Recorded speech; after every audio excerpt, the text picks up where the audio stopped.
I did everything right and they indicted me. How do you respect that guy who does the voice like that? Don't do the voice. Indicted me. But anyway, they did indict him.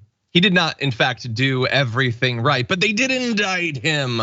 Trump was booked, fingerprinted, and led to a courtroom on the 13th floor of the federal district court in Miami, where his lawyer entered a plea of not guilty on his behalf. I'm just gonna read the first part again. Mr. Trump was booked, fingerprinted, and led to a courtroom. Get used to that sort of stuff. We're not gonna go through a ton of what happened there because it's pretty much what we expected. You probably know about it. There's just one other fun paragraph I wanna read for you from the New York Times coverage of this. Mr. Trump, who spent much of the arraignment with his arms folded in a grim expression, and Mr. Smith, a flinty former war crimes prosecutor rarely seen in public since taking charge of the case, did not talk to each other at the hearing or even exchange glances. Oh, Trump was in a bad mood on arraignment day. Jack Smith ruined arraignment day for him. Anyway, we're not gonna give you too much more of Trump's initial reaction. We're gonna cover select parts of his comments that came later on. But I did wanna give you, in addition to that, they indicted me. We got maybe the Trumpiest bleat, a bleat that sums up the Trump presidency in as few words as possible, and all of them in full caps lock. On my way to courthouse, witch hunt, MAGA. Jesus. That's the Trump presidency. I'm on my way to the courthouse, witch hunt, MAGA. Anyway, he was not having the best day. He acknowledged it as one of the saddest days in the history of our country. We are a nation in decline. And look, I know that in the modern era, a lot of people have main character syndrome. They think that all of this is about them and we're just NPCs in their world. Not true, in fact. And in fact, the fact that you are a technically man in decline does not mean that we are a nation in decline. In theory, the Department of Justice finally doing its job should be a signal of optimism and hope. Our fate is not necessarily tied to yours. Although if 2024 goes the wrong way, perhaps it will be once again.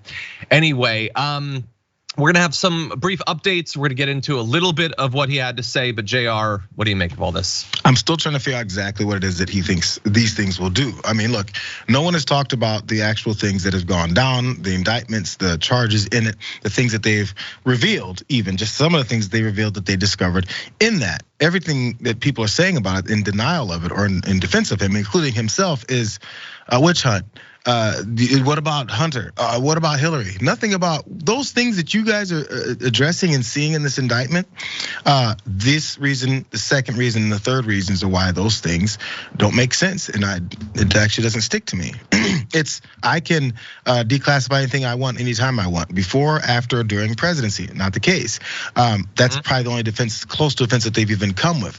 But so now, after he's actually been indicted and he's there, only thing left is time to politicize it further. I guess that's all that's left. It's all that was there in the first place.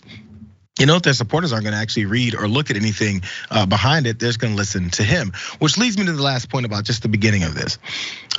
If Donald Trump goes away, all of MAGA, as he put MAGA at the back of it, because that's a call to all you guys who've called yourself MAGA, you have to continue to be on this same addiction to me. If he goes away, you've got Ron DeSantis. You've got Chris Christie, you've got Nikki Haley, you've got Tim Scott, you've got a litany of other crazed Republicans who will do the same horrible policies that Donald Trump did. We've discovered it has nothing to do with policies.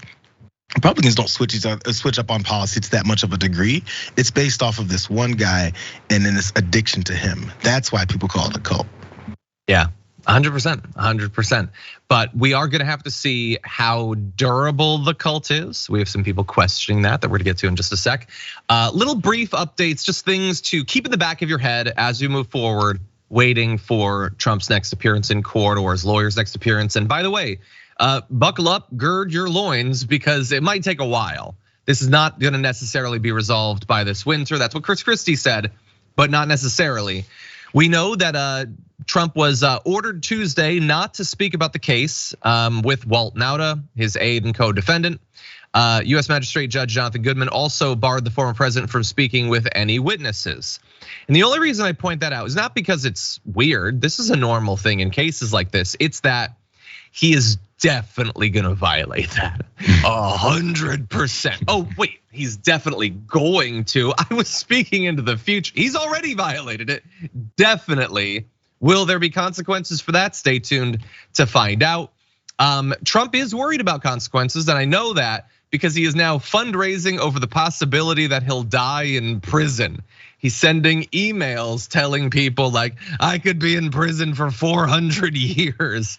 I don't think that that's likely. I don't think that his heart has 5 years on it, but he is trying to raise a lot of money. He probably is raising quite a bit of money, which is, he can do that or whatever.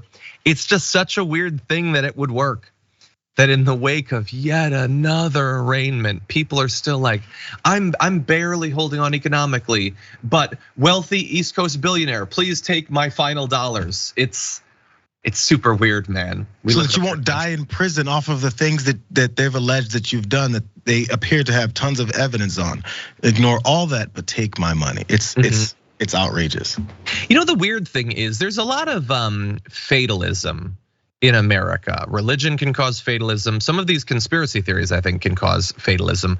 But I would like to use some of that baked in fatalism amongst the QAnoners to reassure them, because I know there's a lot of anxiety right now about Donald Trump potentially going to prison. But I want you to remember, never forget that you think that everything that happens is Q's plan. Ergo, if he goes to prison, that's Q's plan. If he rots in prison for years, that's Q's plan. True. You seem to be questioning the plan. So why are you questioning it? Just lay down and accept the inevitable when it comes to Donald Trump going to prison. It's all part of Q's designs. For more political news breakdowns, interviews, stories of activism, and me trying my hardest to care about the occasional big celebrity news story, subscribe to our YouTube channel at youtube.com/thedamagereport. And you can ring the bell wherever it is so you don't miss anything.